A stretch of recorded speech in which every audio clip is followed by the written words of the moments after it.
ABN Andhra Jyothi కథనాలతో ఒక్కసారిగా Fatehnagar bridge political turn తీసుకుంది. స్థానిక అధికారులతో కలిసి కూకట్పల్లి కాంగ్రెస్ నేతల బృందం బ్రిడ్జి పరిస్థితిని పరిశీలించారు. డ్యామేజ్ అయిన చోట వెంటనే మరమ్మతు పనులు చేసేలా అధికారులు చర్యలు తీసుకోవాలని జీహెచ్ఎంసీ అధికారులని కూకట్పల్లి కాంగ్రెస్ నేతలు కోరారు.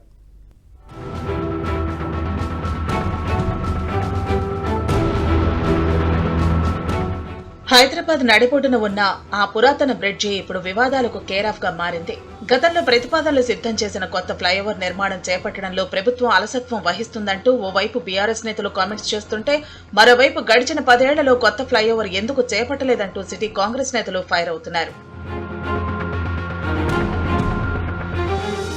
అమీర్పేట్, బాలానగర్, సనత్ నగర్ ప్రాంతాలను కలుపుతూ గత 35 ఏళ్ల క్రితం నిర్మించిన అతి పురాతన ఫతేనగర్ బ్రిడ్జి ఇది. కిలోమీటర్ మేర రైల్వే ట్రాక్ ను దాటేలా ఈ ఫ్లైఓవర్ నిర్మాణం జరిగింది. వేలాది వాహనాల రాకపోకలతో రద్దీగా ఉండే ఈ బ్రిడ్జి ఇటీవల ప్రమాదకరంగా మారింది. ఓవైపు రైలింగ్ ఊడిపోయి బ్రిడ్జి పిల్లర్లు బేటలు వాడిపోయింది. ఏ క్షణాన కూలుతుందో, ఎప్పుడు ఏ ప్రమాదం జరుగుతుందో తెలియక ఈ ప్రాంతవాసులు బిక్కుబిక్కుమంటూ ఈ బ్రిడ్జి మార్గం ద్వారానే రాకపోకలు జరుపుతున్నారు.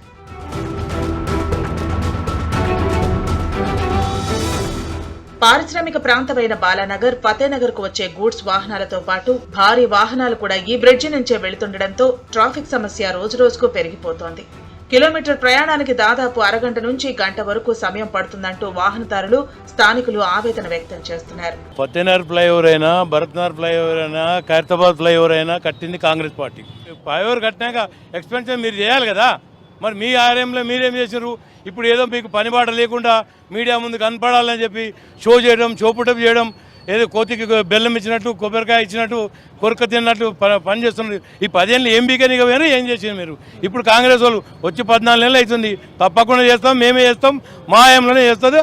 అప్పుడు కూడా చెన్నారెడ్డి సాబు ఉన్నప్పుడు చేసినాం, ఇప్పుడు కూడా రేవంత్ అన్న ఆధ్వర్యంలో చేస్తాం. తప్ప ఇప్పుడే ఈ బ్రిడ్జ్ మీద వెళ్ళిండి ఆయన, ఈ దరిద్రం బ్రిడ్జ్ మీద ఎందుకు పోతున్నాడని తెలుస్తుంది. నేను ఆయన ప్రశ్నిస్తున్నా. మా రేవంత్ రెడ్డి గారి నాయకత్వంలో ఈ బ్రిడ్జితో పాటు మొత్తం యావత్ తెలంగాణలో అన్ని బ్రిడ్జిలున్న అన్ని కార్యక్రమాలు మంచిగా చేస్తారని నేను కోరుతున్నాను. కేటీఆర్ కూడా పోయిండు, మరి ఆ రోజు అయినా కనబడలేదా? ఇది ఏం బ్రిడ్జి, దళిద్రం బ్రిడ్జి అంటని. ఇదే ఫ్లైఓవర్ మీదకి వెళ్ళి ఎమ్మెల్యే కూడా తిరుగుతుండే, ఎమ్మెల్యే కనబడతలేదా? కార్పొరేటర్ కనబడతలేదా? వీళ్ళకి 10 సంవత్సరాల నుండి ఏం చేసారు? 10 సంవత్సరాల నుండి దానికి ఏం బీకరు? 30 ఏళ్ల నుంచి దళితం మీదనే తిరిగినాము.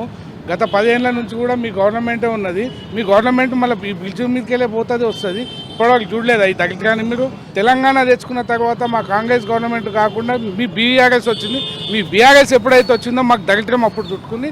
ఇదిలా ఉంటే గత ప్రభుత్వ హయాంలో ఈ బ్రిడ్జి కోసం 65 కోట్లు కేటాయించినప్పటికీ కాంగ్రెస్ ప్రభుత్వం అధికారంలో వచ్చాక కొత్త బ్రిడ్జి నిర్మాణం కోసం ఎలాంటి చర్యలు తీసుకోవట్లేదంటూ స్థానిక బీఆర్ఎస్ నేతలు ప్రభుత్వంపై, బల్దీ అధికారుల నిర్లక్ష్యంపై మండిపడుతున్నారు.